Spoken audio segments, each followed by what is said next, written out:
Good morning and welcome to Top Voice Tuesday, but on a Monday. It is Monday, November 24th, the week of Thanksgiving. We moved our recording up this week to accommodate some logistics and a bit of the holiday. So if you're online with us right now, we appreciate you as always, and thank you for being part of the community. Today, I'm excited to be with David LaCombe. We're going to talk about who am I supposed to be on LinkedIn, but we're really talking about anywhere online. How do I balance the professionalism of my role and my job with who I am as a person? And David, among anyone, is the most qualified to talk about this. And David, I'm going to give you a chance to introduce yourself and tell your story in just a moment. For those of you that have been part of this show for a while now, if you're on the live stream, please do let us know where you're dialing in from. Leave us a comment or a question. We love to get to those. If you're listening on your favorite podcast platform, as always, stay tuned through the end of the show where we talk about what's coming next. All right, so David, let's jump in. There's an opening tradition on this show, which is tell us who you are, tell us what you do, and how did you get to the top of the Top Voice Mountain? Yeah, absolutely. Michael, I've been looking forward to our conversation. And the short version of what I do is I'm a fractional CMO. And I also teach marketing classes at a New York City based university and am mentoring early career marketers. But that's kind of the resume answer. The better answer is I'm a former paramedic who never really stopped doing triage. I just assess different things these days. So instead of asking what's wrong with this patient, I'm asking questions like what's wrong with this campaign or with this business or this strategy. The discipline's still the same. And you don't treat the symptom, find the cause. So the LinkedIn top voice was really like, I'm sure like everybody tells you this. It was a surprise to me. It caught me off guard. You can't apply for it. It wasn't a goal. I wasn't trying to optimize for it. And I think that's kind of the point. So when people ask me like, how did you become a top voice? You know, um, I, I don't tell them that it was a certification that I was trying to earn. Like I think LinkedIn is really looking for people who are demonstrating leadership. So the badge itself is a lagging indicator of showing up every day or regularly at least and just kind of putting content out there that is going to genuinely help other people. And that's been the name of the game for the past at least 3 years. And what got you into starting sharing more? You've got such a unique journey, and I want you to tell us the story of that. No one on this show has ever said I started as a paramedic, so I want to hear how you made that turn. But what started your journey of really sharing more, and what's your strategy around what and how you share? So we're coming up on the 3-year anniversary of me leaving a corporate role at a senior executive level and making the decision to go on my own. And my reflection is that for a long, long time, I networked with the people that I had to network with, people who were in my immediate sphere, channel partners, strategic partners, municipalities, and things of that nature, and really not that much further out. So I wasn't going off and talking to other CMOs or GTM leaders for the sake of it to kind of practice our craft. And when the music stopped and a reorganization happens, and you're like, okay, I could do this, right? Your first reaction is, let's call my network, and that was a shock, right? I wasn't being a really good networker, which means I probably wasn't being somebody who other people thought of outside of my immediate, kind of sphere. So that's what launched it. I said I need to show up, and for me, it was really just like a canvas. Like I would think of things about problems that customers who I wanted to serve were experiencing, and I would put myself in their shoes. I would talk to them. At the same time, I had committed to writing a book for early career marketers. We'll talk about that later, and committed to doing at least 100 interviews with strangers. And my gosh, like I could see where you really like doing this podcast because it's great talking to people and just kind of getting the perspective. It challenges certainly your own point of view. And I would write about those things. And I think those things landed not because of, I didn't know because of likes or shares or follows, things that we kind of pay maybe a little more attention to today. It was always about the the private direct message of somebody saying, "Hey, man, thank you for saying this out loud," or thank you for kind Right. of putting into words what I've been feeling, right? And I'm like, I- "Well, you're welcome. I didn't really know that that was going to happen, but it shaped me, right?" It's a great story, and we had Portia Parker Griffin on several months ago, and she said something that really sticks with me, particularly in the course of deciding what to share. She said, "You never know who's watching, and Oh, yeah, someone out yeah, there somewhere is going to resonate with your story." And I think so many of us hold back on sharing that little extra tidbit or that personal reflection because maybe it feels vulnerable. I will tell you, ironically, this is funny. I want to get back to your story as a paramedic, but ironically, the best performing post I've ever had was the post of the birth of my twins 6 weeks ago.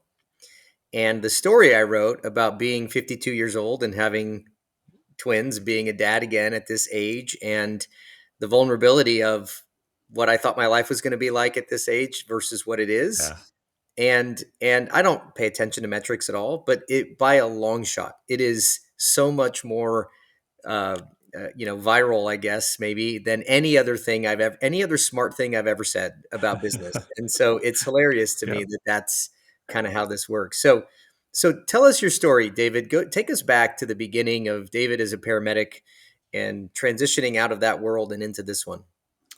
Well, deciding to be a paramedic really is a window to who I am as a person. I just wanted to serve other people. There's lots of ways to do that, but I felt like the unique work where every call is different. I worked in mostly urban environments, so we were quite busy. So literally on one call, you could be trying to provide some comfort and relief to a homeless person who it's really difficult to tell what they're experiencing. And literally the next call you could be in, a 10,000 square foot apartment with a multimillionaire who's the CEO of a company experiencing what they might be thinking is, like a really critical life moment. And that that range was just really interesting to me. So you get to meet interesting people, unfortunately always kind of on the worst day of their life, right? So like it taught me a lot of how to communicate with people. It was rarely about whatever I wanted. It was always about what they needed or what they felt they needed. So you had to kind of have balance of like you're controlling these chaotic scenes. There's lots of other people coming inbound to help you. So you're communicating with them. You're talking to family members who always have an opinion on how you're caring for their loved ones, right, in this crisis. And then you're trying to look into the sometimes the soul of the person you're caring for and like what do they need right now. Mm. There wasn't always like a medicine like that was going to solve everything. So I you know the advice that I used to give younger paramedics was like, before you go for the drug box, I want you to just listen, right? Those moments are really apparent when you've got to give a therapy right away. I think I did more benefit to people by just listening. So I did that for a while, and Um, when you work in a career like that for a long time, you inevitably want to do less and less patient care and more like leadership things. So that really taught me how to organize my thinking, right? To follow a scientific process, just like you would on an individual case.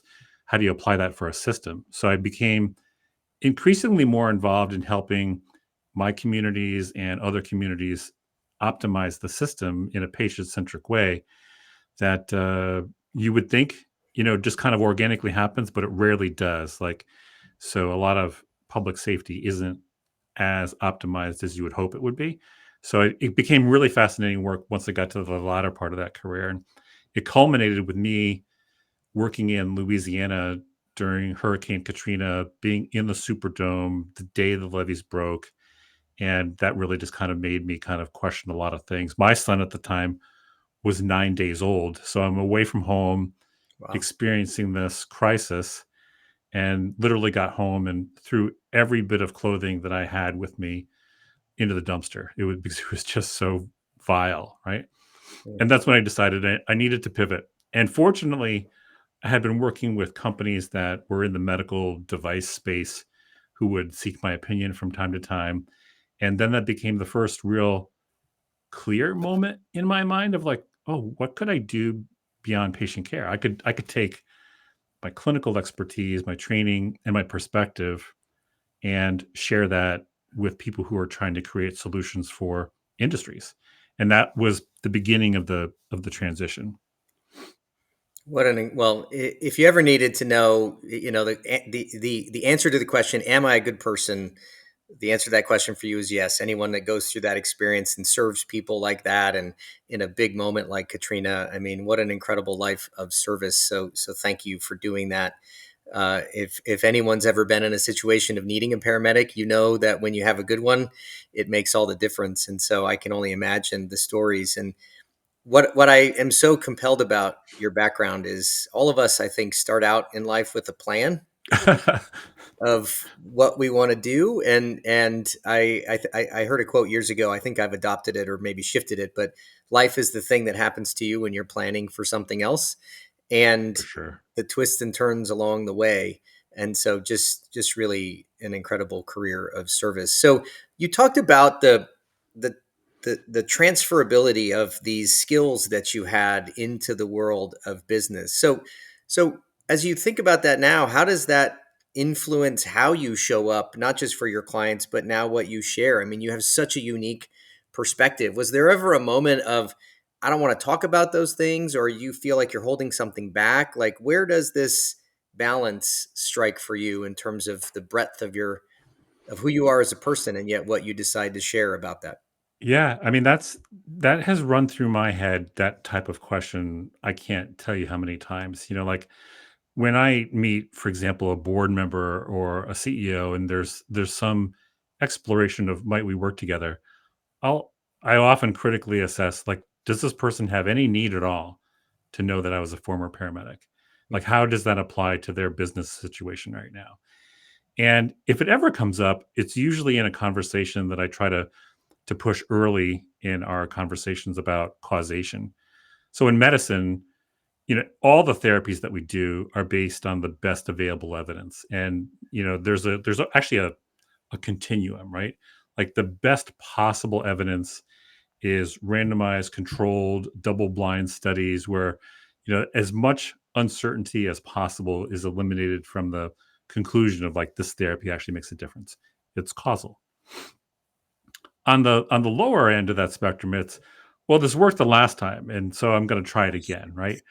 And that really applies in go to market and in business more than you might think. And so, when we're trying to answer the question about clarity of like, hey, all go to market investments are expected to produce some type of return, right? It's not always cash, but there's an expected, we do this thing and it has a causal lever, right? It's directly responsible for this outcome.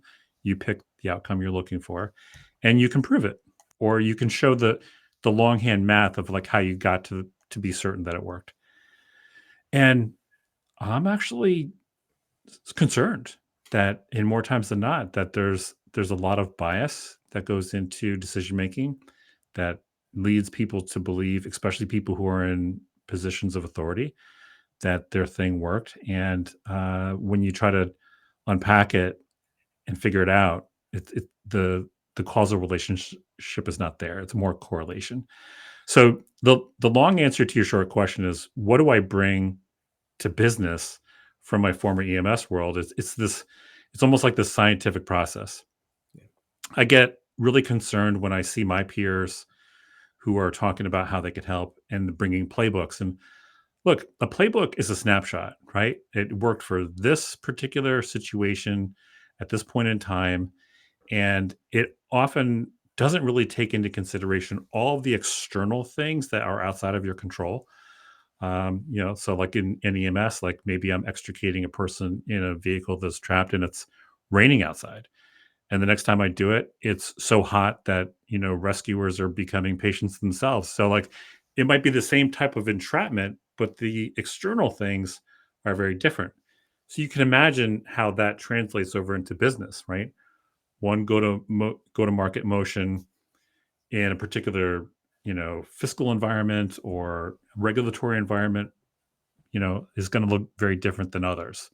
So that's probably the biggest thing that I bring over, as well as like certain calm and chaos, right?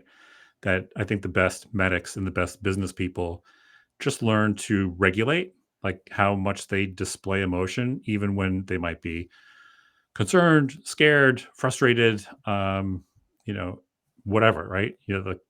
I I haven't always been the best steward of that, but I try to practice it as often as I can. I started my career in government, working in Okay. intelligence and working with the military, and in some cases in the midst of military campaigns. And I one of the things I tell people all the time, and you have this in your back pocket, mine's a little different, is in the middle of a hard moment of business, for the most part, nobody's on an operating table, nobody's Right. being shot at. Let's all take a breath. And, we get passionate about the things that we care about. And that's wonderful. You want people to be committed, you want them to be driven, you want them to be involved. But I do think sometimes we over rotate on the passion side. And so for folks like you, way more than me, you were a paramedic much longer, but some perspective about, all right, everybody, let's just take a breath and let's talk through what we need to talk through. I want to address something else you said, which I really enjoyed, about this discussion of relationship between action and outcome.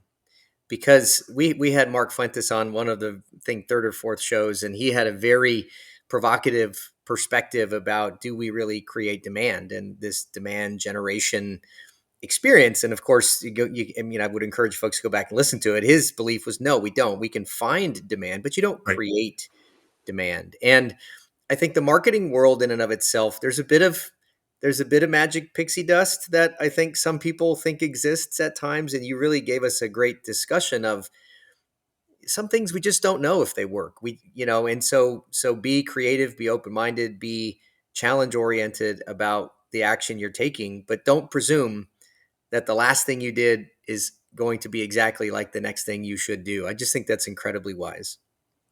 Yeah, for sure. That I would definitely encourage people to listen to that conversation.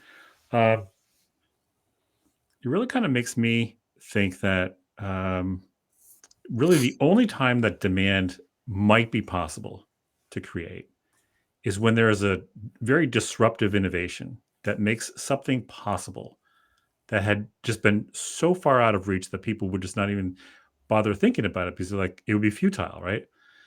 So, I mean, those innovations do come, a new medicine, right? A new therapy, a therapy bundle, or whatever the case may be, if we're sticking with this medical theme. Yeah. But for the most part, I think we're not creating demand, and I think that there needs to be more discipline, frankly, in our profession of like, why should you be allowed to say that without being criticized? I look at a lot of job descriptions because of my mentoring role with up and coming marketers and demand creation, full stack, these terms that sound interesting and they almost like might convince people in the room like, wow, that person really knows what they're talking about. When really it's fiction. Like these things are just made up. And and I guess if you say it so convincingly, people might go like, oh, I guess I ought to follow him Confidence because is key. he Yeah. just Yeah. delivered it so confidently when it is pixie dust. Yeah. We've also had several conversations on this show, particularly about going viral. And I want to get back to the showing up as yourself here in a second, because we're down in a really good piece of this conversation. I'm convinced nobody knows how to go viral. Again, I talked about a post of my twins. I had no expectation that that was going to be the highest performing post. So for everyone listening, be aware of the magic beans. If people tell you they've got the proven 3, 4, 5 step formula, nobody really knows. And my son's being he's a high school quarterback, and we're in championship week. We play for the section championship on Friday, and Okay. he's a really good player. And recruiting these days is very complex and Yeah. difficult and this and that. And you look at the guys that make it to the NFL, and you look at all these pundits and recruiters, and they're giving people stars and this and that. And the truth is, nobody knows. Nobody knows. They're picking and hoping that their selection works. So just be cautious and know that hope is not a strategy. and be critical. And I think that's really the lesson you've given us here. So let's take a step back now and talk about, what do you think, for someone like you that's got such an interesting background, and for other people who maybe have also interesting backgrounds, but they only share a sliver of that version of themselves. What do you think holds them back? What held you back, if anything? And what advice would you have for people that are sort of thinking about that? Yeah, I'll take you through the progression. So let's start 3 years ago when I decided to go out on my own. So I've got all this corporate experience, which doesn't really apply to like when you're the consultant or the fractional leader of any kind. You have to really kind of show up as yourself, right? The things I did in the past provide some credibility, but like people really want to know what you are about now. And so I got two pieces of advice that I may have held on to just a little too strongly when I first started. The first one was you've got a niche, you got to be known about a particular thing, right? So that starts to take your tunnel vision into this type of mode. And the second one was that customers don't know how to buy expertise, like they need things packaged. Oh, so then I start thinking maybe I need to really only talk about these things that I directly could offer as a service. And it felt uncomfortable, really. It felt like I'm like, um, what am I doing here? I Right. didn't like it. So but I didn't have an alternative plan at the time. And as I was wrestling with that, there was a few things happening. I went back to grad school as a 50 something. I had Right. kicked that can for a long, long time. I used to travel a boatload, and it just wasn't possible. So now I'm like, I'm free, right, from corporate responsibility. I can, have a lot more autonomy of how I work. I found the program that I wanted to go to. So that changed a lot for me, right? And then the decision to write this book. And so now a lot of things are happening in my life that weren't familiar. Like grad school wasn't familiar, writing a book wasn't familiar. So I just started writing about my experiences, and that turned out to be the escape, right? From like this rigid advice that I think people were well intentioned. They were trying to help me, but the application I didn't really like. Maybe it was great advice. I just didn't know how to apply it. So here I'm struggling. I'm like, okay, so now I got something different to write about. And that's when things started changing for me on LinkedIn. It attracted clients. It opened up the possibility for me to reach out to complete strangers and like tell them this project that I was working on. It really changed a lot. So maybe maybe that was the formula for me. It's such a good example. I think when we make choices about what to share, I think the first piece is deciding, I want to share something. Yeah. And there's a lot of courage that's required in that moment to put yourself out there in whatever form you want to do. And what I was thinking as you were saying that is, there's sort of a spectrum, I think, of this. On the one side, there's sounding smart. And I Hmm. think we all have smart things to say. Everyone has experiences and insights and data and all sorts of cool ways to share what you know. That's one end of the spectrum. And the other is to sound vulnerable. And I think the gap for me that I experienced, and maybe I'll share my own story just as to kind of weigh into what you're, because I can really relate to what you're describing, is when you're the expert, you want to sound smart. But I think a lot of people who are going through something want you to sound vulnerable. But if you sound vulnerable, what you worry about in this little voice in your head is, are people going to think all the smart stuff I said doesn't apply? And I think I'm going to use one of my wife's favorite phrases to me. Both things can be true. You can be smart and vulnerable, because as you just said, I was going through something new entirely. Yeah. Yeah. Yeah. I mean, your wife's advice is spot on. Um, there's an expression in medicine that might apply a little bit here, that helps people to overcome this need to like constantly be, tinkering with stuff. And it's don't just do something, stand there. And the first time I heard it, I'm like, huh? But afterwards, it really just helped me to like appreciate, like, figure out what's needed in this moment, right? Sometimes it might be I needed to demonstrate confidence, clarity, and conviction, um, because the moment calls for it. Other times it might be like, I don't really know. And hearing a leader say, I don't really know, I mean, there's a right time for that too, like not when the ship is sinking or on Of course. fire, right? Of People course. want to know who's in charge and what are we going to do. But when everything is an uncharted path, it's okay to say I don't really know. I can't see a year out. I could see us doing some smart things experimentally for the next 30 days and reevaluating.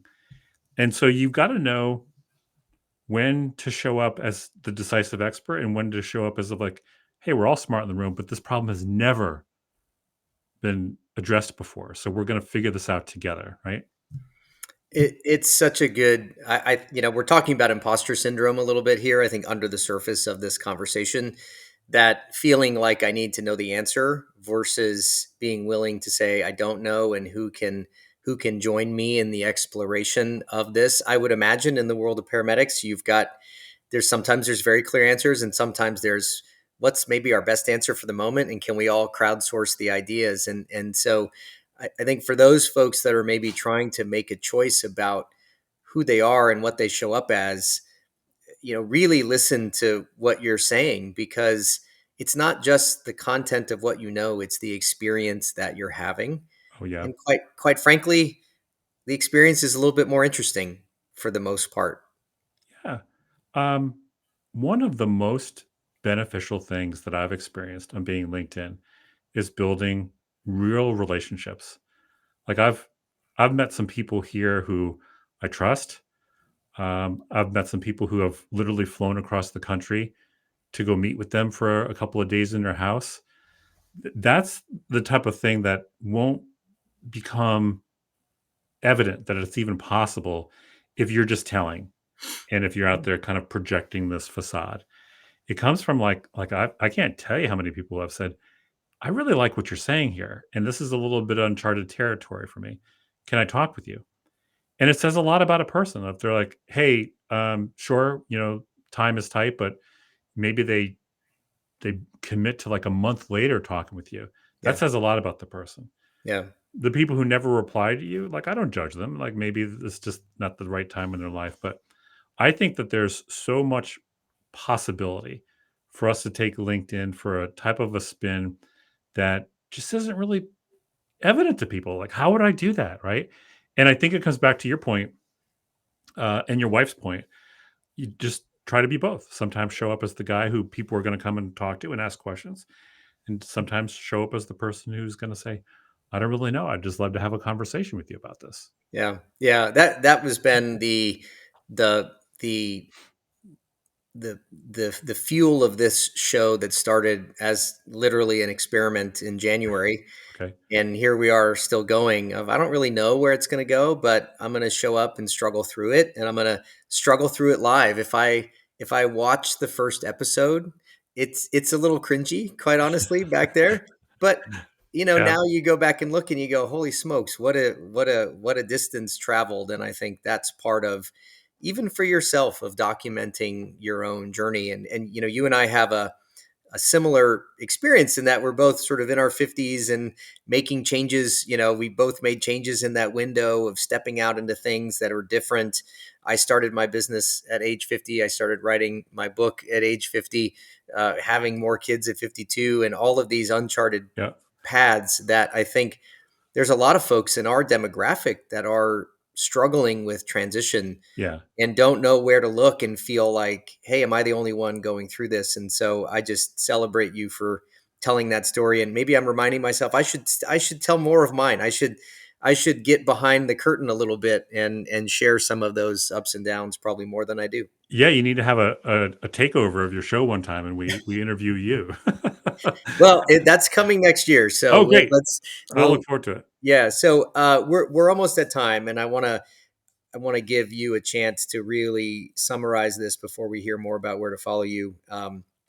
So we talked about a lot, David. What are the 2 to 3 things that you would, the 2 to 3 pieces of advice you'd give to someone about how to really show up fully as yourself, whether it's on LinkedIn or somewhere else? How do you do that? What's the 2 to 3 things you'd really encourage people to think about? Yeah, I once received advice that I tried to not ever forget, and that is, people don't, remember what you know; they remember how you make them feel. And the feeling piece, you and I were talking pre-show about this, is so important that people have to understand, like, you care about them, that you understand to a degree of empathy of like what they're going through, and I think so much right now in business is about people just knowing you understand the risk here, right? Like if we get this wrong, I might lose my job, or if we get this wrong, we're going to miss this funding round or whatever. So, number one is just really ask yourself, like, how are you going to show up in someone else's life? Another one might be like take an inventory of like you're really good at, and there will be people who will benefit from you, even if you're only one step ahead of them, right?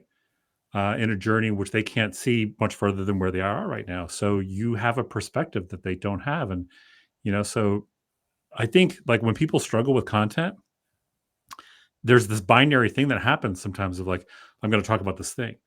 Well, this thing doesn't just happen all at once. It's like a snowstorm, right? Like a 12 inches of snow doesn't just fall at one time. Like it starts with that first flurry and it builds over a period of time, over many hours, right? So like talk about your perspective at different stages. And I think that alone will land well because people are like, "Oh, I didn't even think of that at that stage," right?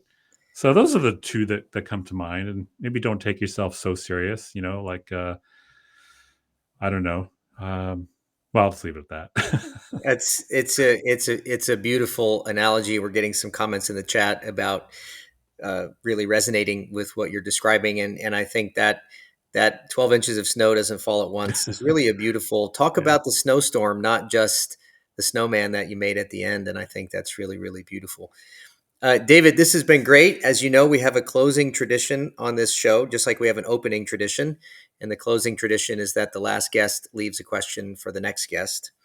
And so your question's a little bit profound, and it actually is really probably perfect. It always lines up this way, I think. So, what's one thing that you used to believe that you now feel very differently about? Well, we've covered this a little bit. I used to feel as a leader that I needed to be more autocratic, that I needed to have the answers and set the direction. And I've really come to definitively understand that there's a very narrow window for when you need to show up like that. That more times than not, the leader, whatever your function is really trying to bring out the best of the situation, the best of the people involved in the situation. And so, like, the more I stand in front of the room and say, this is the way it's going to be, I think you shut down possibility. You can't even see it being shut down, but you will eventually know that it's happening. So, um, and it's interesting. Like I think that I've worked with lots of different leaders of different, leadership styles, and the ones that have always gotten the absolute best performance from me is the ones who walked with me versus the ones who, you know, told me I was doing something wrong. And you just kind of feel like now it's like you're leading with fear and doubt, right? Instead of possibility. And that's a very wide range of emotion that a leader unknowingly could have an effect on other people. Perfect. What a perfect way to wrap this whole conversation up. And this has been great. We're getting a lot of great feedback in the chat about the advice, the conversation. And so these episodes really do, I love that they inspire people to think critically about who they Yeah. are and where they're going. And so I just want to thank you for that, David. David, you mentioned your book, Beyond LinkedIn. Where can we follow you? Where can we find all of those things? How can people get in touch with you? Yeah, I'm most active on LinkedIn compared to any other channel, and I'm switching my branding from Imperatives Delivered to David LaCombe CMO. So, like in the next week or so after Thanksgiving, I'll be announcing the brand change. And I just wanted to end with, this is the perfect week to say it, but I'm grateful for you, Michael, and the work you're doing here, and thanks for the opportunity to chat with you this Thanksgiving week and your guests. It really means a lot. Oh, thank you. That's really, really kind of you. I'm having a great time, and it's great to feature folks like yourselves and the other 43 guests I think that we've had at this point. And for those of you listening, we're going to keep going into 2026. We've got some really cool stuff on the horizon. The show will evolve a bit. It won't change. Like I say, it'll evolve, and we're going to have other guests. We're going to have special episodes. And so be on the lookout for that, just like your brand change is coming. Ours is coming here in the next several weeks. We're taking the last 2 weeks of December off. Nice. The goal was to hit 50 episodes. And Yep. as of December 16th, we will hit 50 episodes. And so I'm going to celebrate with some time off, a little bit of relaunch, and we are already booked through March of next year. So Great. the list keeps going and the conversations keep happening. Thank you again, David, for your wisdom. Thank you all for tuning in today. Thank you for subscribing on your favorite podcast platform. And we'll see you next week. Have a wonderful Thanksgiving, everyone.